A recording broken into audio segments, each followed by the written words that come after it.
What's up everyone? Welcome back here to the Mega Moose channel. Thank you so much for tuning into another video. In one of my most recent videos, I shared with you what I pack in a Disney park bag whenever I visit the Disney parks, but I didn't share with you all of the vlogging gear that I also include in my bag. So in this video, I wanted to specifically talk about all of the items and all of the gear that I bring to Disney World whenever I'm vlogging, and share with you how you can pack a vlogging bag for yourself. So let's go ahead and get right on into it. So I'll go ahead and link the video to the What's in My Disney Park bag above here so you can see all of the other items that I usually have with me while I'm at Disney World. But the only other topic that I wanted to repeat here in this video was what backpacks I actually use whenever I am vlogging at Disney World. So the first bag that I really like to use is this foldable Oakley bag.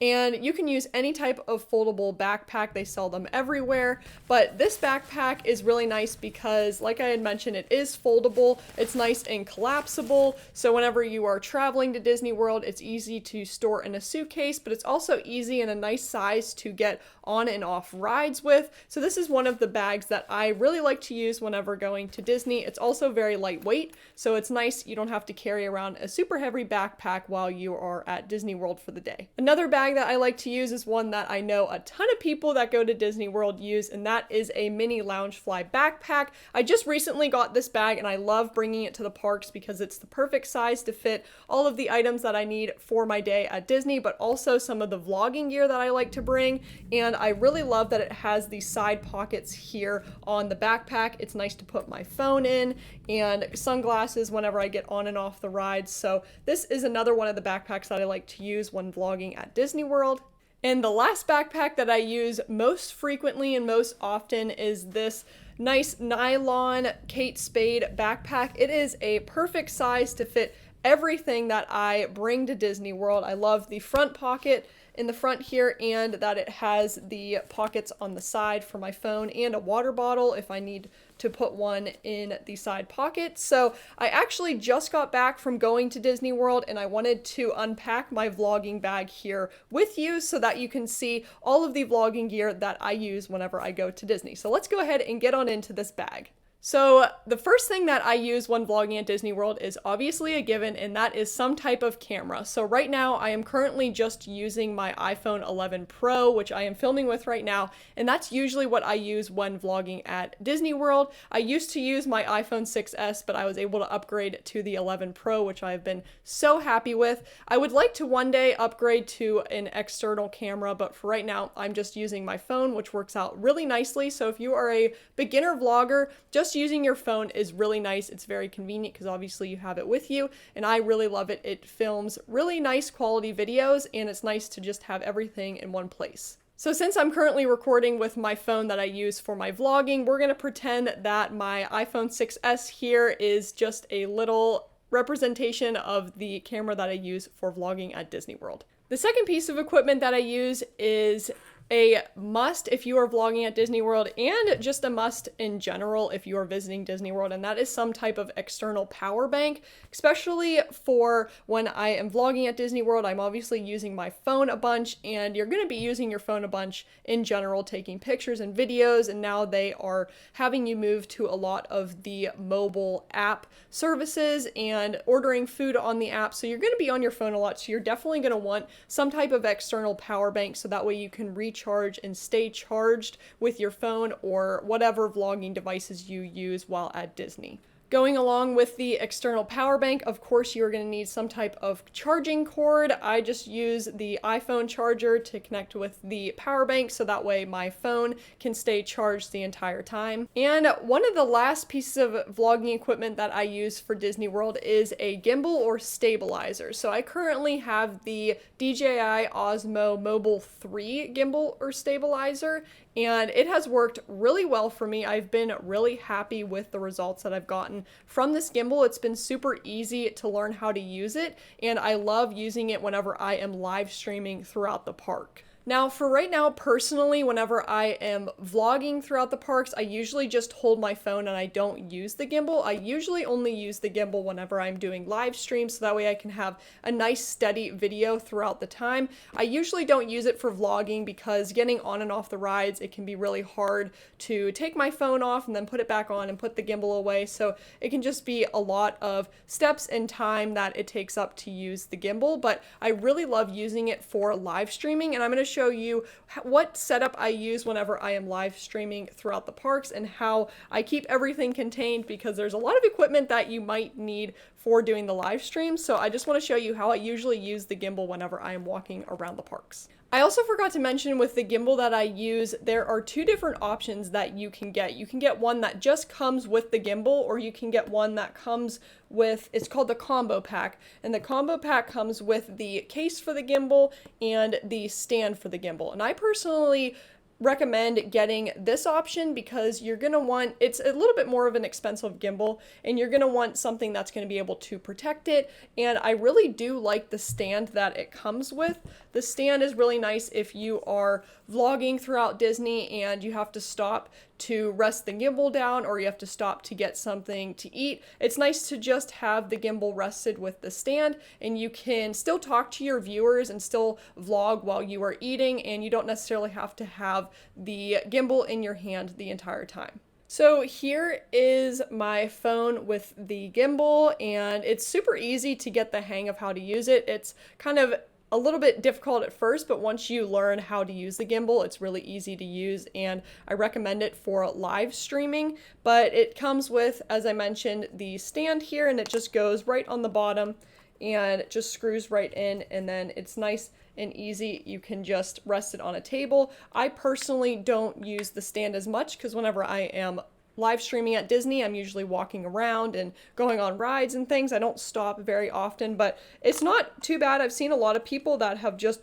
walked around with the gimbal, and they actually just keep the stand right on the bottom, and then whenever they're ready to use it, it's able to just go out and they can just rest it and talk and continue doing their live stream or their vlogging. So it is really nice being able to have the stand on it if you need it for your live streaming or vlogging. So then, of course, I have the power bank always plugged into my phone, because your phone can run out of battery pretty quickly if you're vlogging or live streaming in the parks.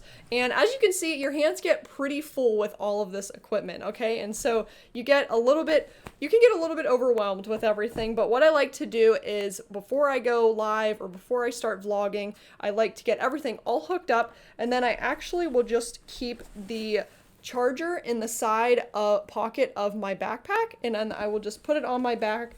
And it's nice, you have the cord here, but it isn't super in your way. It's long enough that you don't get all tangled up with it, but it's nice. I'll just walk around with my backpack on, I'll have the cord here, and then I can just live stream whatever I'm doing throughout the parks. And that's one of the reasons why I recommend using a backpack that has some type of pocket on the side for a water bottle. It's nice just being able to put the charger in there, so that way you don't have to put it in the backpack and fish around for where it's at. You know, it's just right in the side, and it's easy to take off if you're trying to put it just on the table like I had mentioned and you don't want it to be in your bag anymore. It's just super easy, and it's a lot easier than having to fumble around and hold everything, because there's a lot that kind of goes into it. If you are a beginner vlogger though, I by all means do not think that a gimbal is a necessary first purchase for you. I think that if you do not have a gimbal, you can still get really great videos, vlogs, and you can do really good live streams still without having to use a gimbal. I think it's great if you're able to go and just see if vlogging is for you and if you enjoy it enough. I personally went with the gimbal because I knew I was going to be using it for future vlogs, and I really loved live streaming throughout the Disney parks. And so I was okay with investing the money into a gimbal. But if you're a beginner vlogger, I by all means don't think that a stabilizer is necessary. Work up to it, and if it's something that you're interested in or want to start using, definitely go ahead and purchase one, and I highly recommend the DJI Osmo Mobile 3 that I am currently using. So that is actually all that I use, all of the vlogging gear that I use whenever visiting Disney World, and that's usually what I keep in my vlogging bag. So I by all means do not have a ton of equipment. I like to keep it as minimal as possible. It's really just my phone, the charging cord, the charging bank, and the gimbal that I'll use for whenever I go and do some live streams. So hopefully some of what I shared with you was helpful and maybe helps you to think about what you could add to your vlogging bag or some vlogging equipment that you could use whenever at Disney. I made sure to link all of the items that I use in the description bar below. So if anything stood out to you that you don't have, you can go ahead and click on the link and go ahead and purchase it for yourself. But there are a few things that I have seen other vloggers use that might be helpful for you. They are things that I haven't used yet or have not used at all. And so I thought that they would be helpful to bring up here just to give you some other ideas of what you can add to your vlogging bag when at Disney World. One thing that I have seen people use a ton are the fuel rods that you can get. You can purchase them on Amazon, which I have seen they are a lot cheaper on Amazon, but you can also purchase them at Disney World. They're a little bit more expensive there, but the fuel rods are actually a really great idea. They are just a tiny charging bank, and they are probably a lot lighter than the charging bank that I use, honestly. And they're really nice because once you use all of the charge in the fuel rod, you can go to one of the stations or one of the kiosks that are in Disney World, and you can exchange it for a fully charged fuel rod. So that's a really great option. You can purchase them off of Amazon, and then you can use them while you're at Disney, and once it's out of charge, you can go ahead to the kiosk and get a new one that is fully charged for yourself. And I think that's a really great option. Cuts down on weight, and if you ever run out of charge, you know that you can go ahead and get a fully charged one. Another thing that vloggers do is they will use a separate camera for their vlogging. I use my phone right now, but I've seen people use a lot of fancier cameras. I would like to eventually work up to that once I get a little bit more invested into vlogging. I think it would be really great. One thing that I would like to also get that is a little bit of a pain right now whenever I go live on my YouTube channel, I obviously am using my phone, so my phone is preoccupied with the live stream. So if there's any other pictures or videos or vlogs that I wanted to take while I'm live streaming, I can't at the moment. And so I would like to either upgrade to a camera so that way I now have my phone back, or get some other type of device that I can still take pictures and videos on while I am live streaming. So that's another thing that I have seen vloggers do, is they use an external camera, and hopefully one day I can work up to that as well. And going all along with that external camera idea, I have seen vloggers actually use a mini tripod that they will put their camera on. So the tripod is really nice to have something to hold on to whenever you're vlogging, so you can have the camera on it, but you can also set it down and talk about things or show different things whenever you are walking around Disney World or trying to show things. So those are three other little options for items that you might want to consider adding to your vlogging bag that I don't personally use, but maybe would like to in the future. So thanks so much for watching this video today, guys. I hope that you were able to take away some tips from this video and were able to get a few other items that you didn't think about adding to your vlogging bag that you could use at Disney World. I absolutely love vlogging at Disney. I love being able to share my experiences, but not only that, I love being able to capture the adventures and experiences that I have, so that way I'm able to look back on them and have the memories of going to Disney. So I highly recommend vlogging and recording your trip while at Disney World, so that way you have those memories to look back on. If you guys enjoyed what you saw today and are interested in keeping up with any future Disney tips and tricks or Disney vlogs that I share, be sure to hit that subscribe button below to stay posted on all of the videos that I share with you guys. But thanks so much again for tuning in today. I hope you guys have a great time on your vlogging trip to Disney, and we will see you in the next Disney related vlog. See you guys.